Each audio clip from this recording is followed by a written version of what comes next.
राम राम सा।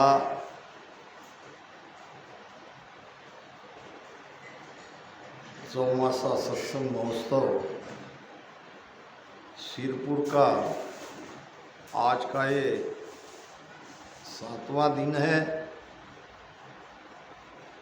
1 नवंबर तक यहाँ रामद्वारा में सत्संग, ध्यान, सुमिरन, वाणी पाठ ये कार्यक्रम आरती रोजाना यहाँ चलता रहेगा।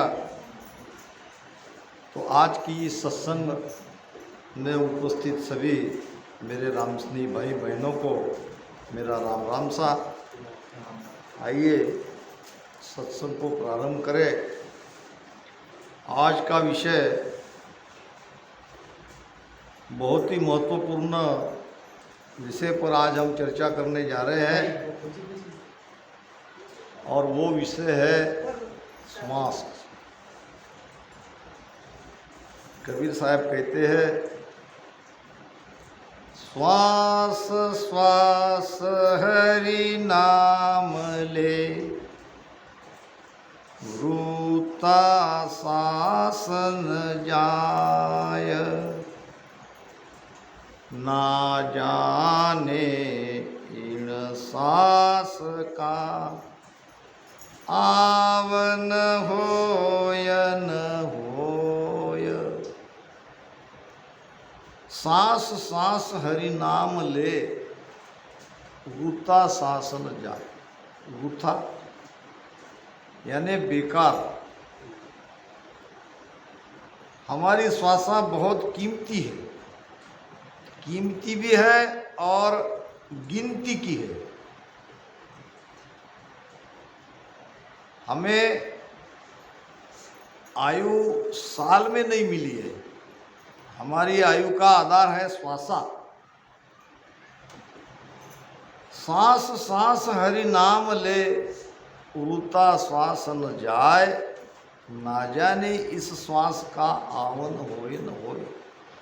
ये पता नहीं हमें कि जो अगली श्वास हमें मिलने वाली है वो आएगी या नहीं आएगी, वो भीतर जाएगी या नहीं जाएगी, इसकी भी कोई गारंटी नहीं है। महाराज फरमाते हैं, गिनिया सांस घटे दिन बीता, 20 सांसों की बारी, 76 लाख 77 करोड़ा, तोई भजन बिना भी कियारी। राम गिनिया सांस, गिनिया नाम गिनी हुई, यानी सबको श्वासा बराबर मिली है, गिनती की मिली है। जैसे जैसे दिन बीतता है वैसे वैसे हमारी श्वासा घटती है। कितनी घटती है 24 घंटों में? 1 मिनट में 12, ऐसे 15, 1 मिनट में 15, 24 घंटे में 21,600। ये गिनती की श्वासा है। एक दिन बीत गया, वो श्वासा हमारी खत्म हो गई, दोबारा हम उसे ले नहीं पाएंगे। जैसे जैसे दिन बीत रहा है वैसे वैसे 21,600 श्वासा कम हो रही है। संतों ने कहा है, इस सांसों को, विज्ञान को संतों ने जाना है। डॉक्टर के अलावा सांसों के विज्ञान को अगर कोई जानते हैं तो वो संत। बैठत 12, चलत 18, सोवत पूरे 20, मैथुन में 14 चाले, कब भजियो जगदीश। बैठत बारा, आप केवल 24 घंटा बैठ के ही रहे तो क्या होगा? कुछ भी नहीं किया आपने, राम राम भजन नहीं किया, आप बैठे ही रहे, बैठे बैठे ही सोना, बैठे बैठे ही आराम करना,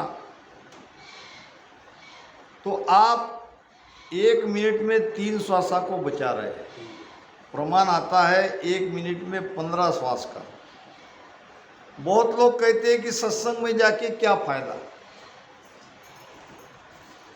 सत्संग सुनने से क्या फायदा? मैं कहता हूँ फायदा ही फायदा है, नफा ही नफा है। आप केवल यहाँ बैठे ही रहे तो बैठे बैठे आप एक चीज कर रहे हो, श्वासा को बचा रहे हो। आप बैठे हो, जो जितना सोएगा वो उतना जल्दी मरेगा। बैठत 12, बैठने से तुम्हारी 1 मिनट में 12 श्वासा तुम्हारी ली जाती है, छोड़ी जाती है। चलत 18, अगर आप चल रहे हो, ज्यादा चल रहे हो, तो इसका मतलब है कि आपकी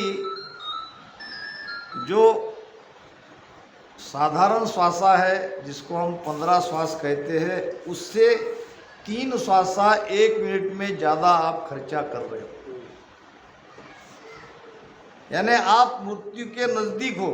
जो ज़्यादा चलता है वो ज़्यादा श्वासा खर्चा करता है। बैठत 12, चलत 18, सोवत पूरे 20। जो रात भी सोता है, दिन में भी सोता है, उसकी मृत्यु बिल्कुल नज़दीक है, क्योंकि वो अपने कोटे से ज़्यादा श्वासा 1 मिनट में 8 श्वासा ज़्यादा खर्चा कर रहा है। मान लो एक परिवार है हमारा, और परिवार में 3 भाई है। पिताजी ने सबको 100-100 रुपये दिए, जाओ इसको क्या करना है तुम्हारे हिसाब से खर्चा करो। अब एक बेटा अब 100 रुपये में क्या नाश्ता कर लिया, चाय पी लिया, हो गए खत्म। 2-4-5 रुपये बचे तो बचे। किसी ने थोड़ा और बचाया, कल के लिए रखा, और कोई उस 100 में के बहुत हिफाजत से उसने खर्चा किया। जब पिताजी दिया हुआ पैसा चेक करेंगे तो पहला वाला तो कहेगा मैंने तो उसी दिन लगभग खर्चा कर लिया, थोड़े बहुत बचे हैं। तो जिसने पिताजी के लिए हुए 100 रुपये को बड़ी कंजूसी से, हिफाजत से खर्चा किया, पैसा बचाया, उसको कहेगा पिताजी शाबाश बेटा, तुमको पैसे की कीमत मालूम है, पैसे की कीमत तुम जानते हो। इसी प्रकार उस मालिक ने हम सबको 77 करोड़ 76 लाख श्वासा देके भेजा है। अब इसको तुम सोने में खर्चा करते हो, या चलने में खर्चा करते हो, या मैथुन में खर्चा करते हो। मैथुन में 64 चाल, इसमें तो हमारी 64 श्वासा जा रही है। यानी जो 12 श्वासा बैठने में जाती है, अब उससे 64 लगभग 5 पट ज़्यादा। तो जो जितना इस संसार सुख में लगेगा वो जल्दी मरेगा। किसी पंडित को पूछने की उसको आवश्यकता नहीं है। तो महाराज कहते हैं कि इस श्वासा के गणित को समझो। गिनिया सांस घटे दिन बीता, 20 की बारी। 76 लाख 77 करोड़ा तो ही भक्ति बिना भिखारी। 77 कोटरी 76 लाख श्वासा सबको देने के बाद भी अगर हम भजन नहीं करते हैं, सुमिरन नहीं करते हैं, तो महाराज कहते हैं हम भिखारी ही है। हम कुछ कमा के नहीं ले जा रहे, जैसे आए वैसे ही यहाँ से जा रहे हैं। तुलसी साहब कहते हैं कि तुलसी विलंबन कीजिए, निश्चय भजिए राम, जगत मजूरी देत है, क्यों राखे भगवान। तुलसी विलंबन कीजिए, निश्चय भजिए राम। अब यहाँ आप बैठे हो, आप कान से तो सत्संग सुन सकते हो, महाराज का ज्ञान आपके कान के द्वारा आप सुन सकते हो, और जो रसना से राम राम भी कर सकते हो, श्वासा भी बचा रहे हो और नाम का भी संचय हो रहा है। अब 4 महीने तक देखो आप कितना श्वासा बचाओगे, कितना नाम का संचय होगा। महाराज कहते हैं मृत्यु लोक बिन साधन निपजे कीजो राम स्नेह। राम स्नेह करो और ये श्वासा को नाम का संचय करो। जितना नाम का संचय करोगे उतना ज़्यादा लाभ आपको मिलेगा। 76,77 करोड़ा 77 करोड़ 76 लाख श्वासा मिलने पर भी अगर हम राम भजन नहीं करते हैं तो हम भिखारी है, कुछ भी कमा के नहीं ले जा रहे हैं। यहाँ का जो धन है वो 1 पैसा भी वहाँ नहीं जाएगा। एक सेठ जी थे,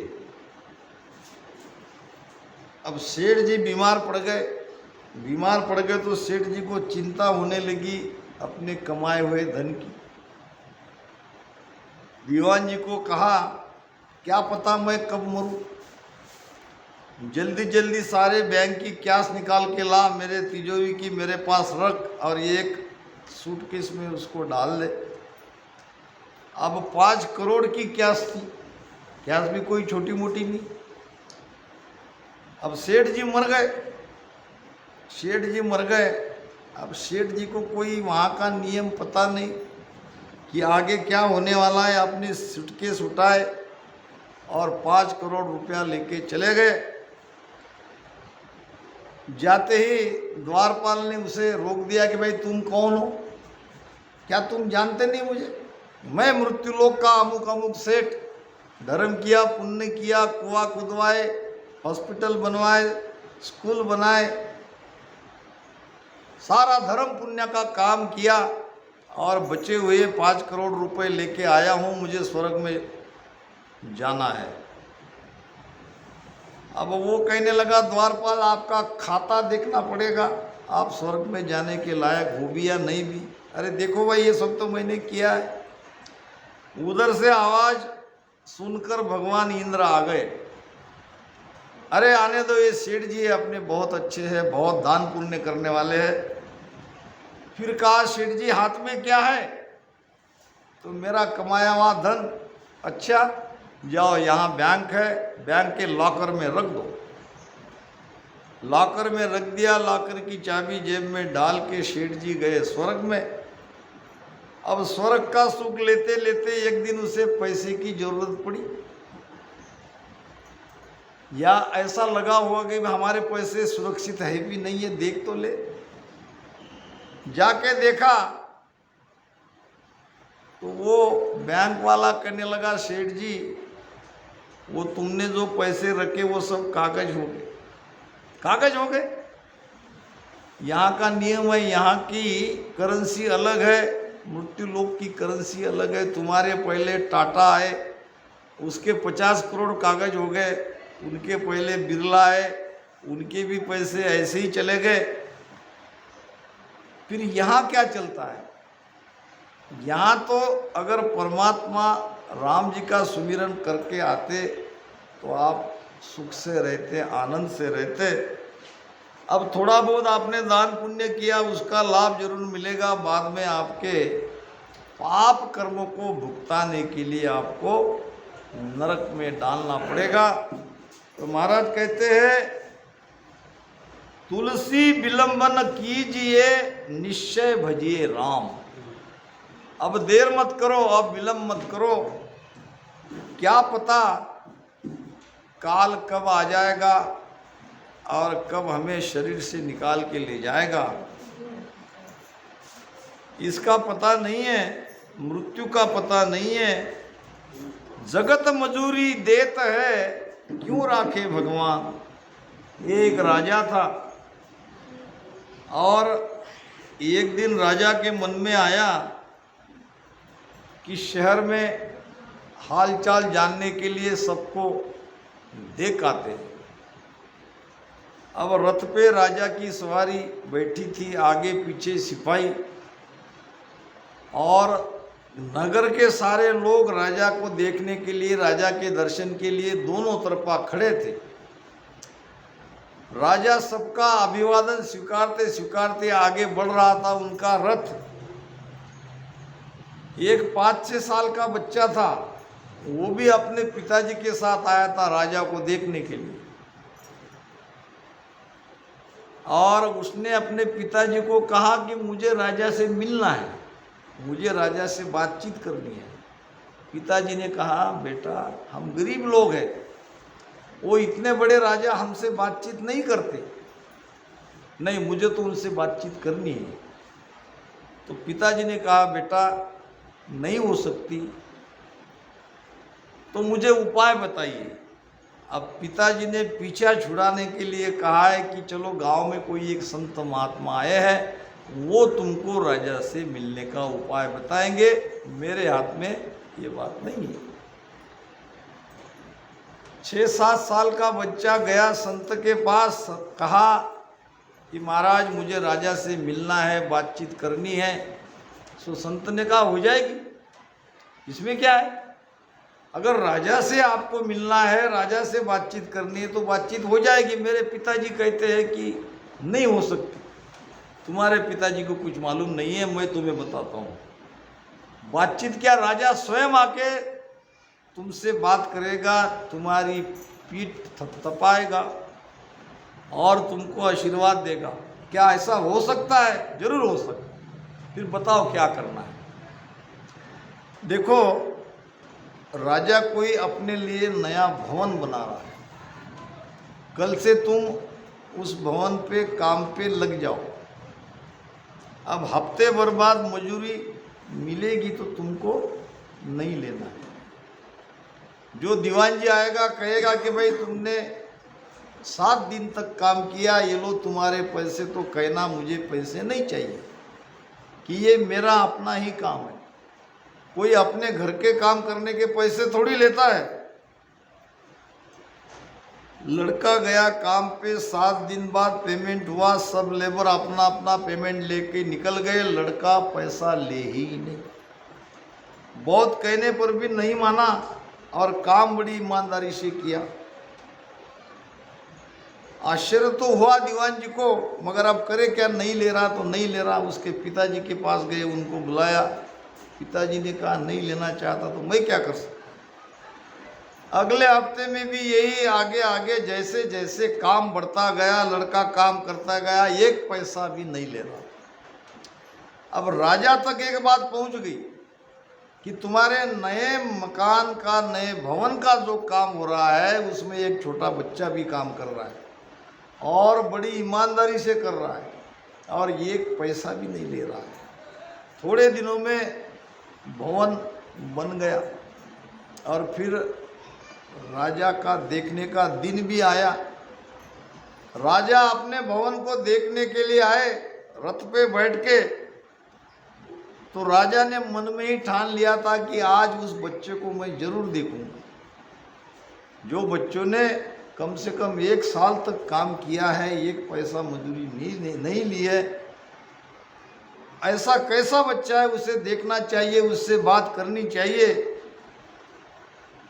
दीवान जी को पूछा, सबसे पहले मुझे वो लड़के को देखना है, कहाँ है वो। दीवान जी ने कहा मैं बुला के लाऊं। नहीं नहीं नहीं, वो जहाँ है वहीं मुझे जाना है। जहाँ काम कर रहा था वहाँ राजा पहुँचा, उसके सिर पे हाथ रखा बड़े प्रेम से पीठ पे हाथ रखा, कहा बेटा 1 साल से तुम काम कर रहे हो, मजदूरी नहीं ले रहे हो, क्यों? क्या इतनी तुम्हारी आर्थिक स्थिति तो अच्छी नहीं होगी? उसने कहा नहीं, मैं तो गरीब हूँ। फिर क्यों नहीं ले रहे हो? ऐसा है कि आप हमारे राजा हो, हम आपकी प्रजा है। अब राजा का महल हमारा अपना महल है और मेरा अपना महल है ऐसा समझ के, क्योंकि मैं आपको मानता हूँ, मैं रोज़ ईमानदारी से काम कर रहा था और मजूरी मैंने नहीं लिया। नहीं, ये तो ठीक है। और भी लोग मुझे मानते हैं, मगर सब अपना काम का पैसा ले जाते हैं। तुमने क्यों नहीं लिया? तो फिर लड़के ने कहा, जब आप एक दिन गांव में सब लोगों का हालचाल जानने के लिए निकले थे, तब मेरे मन में आपसे बात करने की इच्छा हुई। पिताजी ने मना कर दिया। एक संत के पास गया, संत ने कहा ऐसे ऐसे काम करो, राजा स्वयं आपको आके मिलेंगे। तो संत की बात सच निकली। जो काम उस दिन नहीं हो रहा था, मेरी इच्छा रहने पर भी आज देखता हूँ कि आप स्वयं आके मुझे मिल रहे हैं। मैं बस यही चाहता था, यही मेरी मजूरी है। राजा को बच्चे पर दया आई, प्रेम भी आया, प्रेम बढ़ा और कहा राजा को कोई बेटा नहीं था, एक बेटी थी। चलो आज से तुम मेरे राजभवन में आ जाओ, वहीं तुम्हारी सारी व्यवस्था रहेगी, तुम्हारा पढ़ना लिखना जो भी है, शस्त्र चलाने का सारा अभ्यास तुम्हारा होगा। आज से तुम मेरे हो, जैसे तुमने मुझे मेरा माना ऐसे मैं तुम्हें अपना मानता हूँ। धीरे धीरे वो राज दरबार में आके बड़ा होने लगा। जब वो जवान हुआ तो राजा ने अपनी बेटी की शादी उसके साथ कर दी। तो तुलसी साहब कहते हैं कि जगत मजूरी देता है। हम रोज काम करते हैं तो रोज का रोज या एक हफ्ते में हमको मजूरी मिलती है। पुराने ज़माने में 1-1 साल तक हम काम करते थे। जब साल पूरा ख़त्म होने के बाद हिसाब होता था, बचे हुए पैसे हम मालिक से ले लेते थे। तो ये तो रिवाज है जगत का। जगत तो अपने काम की मजूरी बराबर देता है। तो राम जी का अगर हम भजन कर रहे हैं तो राम जी हमें बिना मजूरी दिए कैसे रखें? वो भी मजूरी देगा। महाराज कहते हैं, सा रतन पराई पूंजी, सिवरण सौदा कीजे, खोटे बिन राम रिसावे, खोटे नीवी छीजे। सासा रतन पराई पूंजी, ध्यान रखो इस बात को। ये श्वासा हम खरीद नहीं सकते, श्वासा कहीं मार्केट में मिल नहीं सकती। ये उस मालिक ने हमें दी है, ये उनकी पूंजी है, ये पराई पूंजी है और ये रतन के समान अमोल है, अमोलक है श्वासा। एक तो श्वासा बहुमूल्य है, दूसरी उसे खरीदी नहीं जाती, तीसरी अगर राम भजन नहीं किया तो वो यूं ही व्यर्थ जारी है। महाराज कहते हैं, मन रे सिमर सिमर साई, हो मन रे सिमर सिमर साई, राम भजन बिन सासा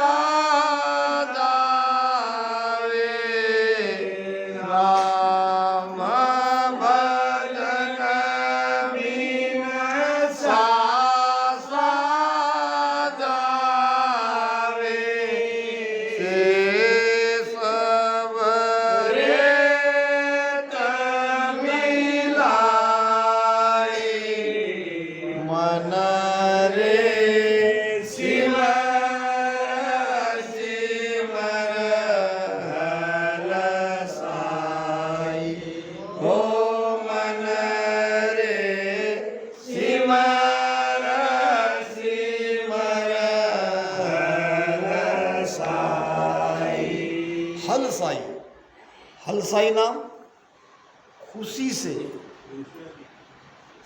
कोई आप पर प्रेशर नहीं है, कोई आप पर दबाव नहीं डाल रहा है, आपको समझ के सांस सांस में राम भजन करना है, खुशी से करना है।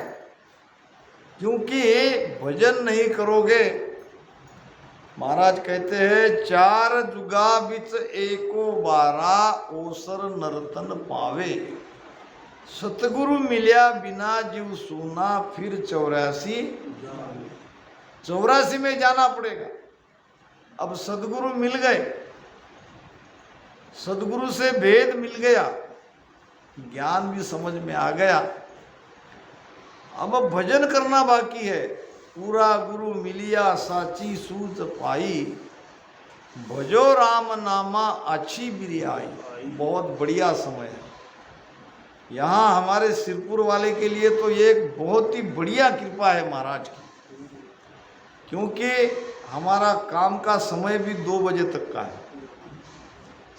यानी घर गृहस्थी के लिए जो धन चाहिए वो भी आप बराबर मेहनत मजदूरी करके कमा रहे हो। और 2 बजे के बाद आप सबकी सुरती यहीं लगी, खेत से ही आपकी सुरती रामदाना में लग जाती है, और बराबर आप 2 से 5 बजे तक ये सत्संग का लाभ लेते हो। आरती भी होती है, वाणी का पाठ भी, अगर घर में भी रहे तो भी कान पे तो ये शब्द आती ही है।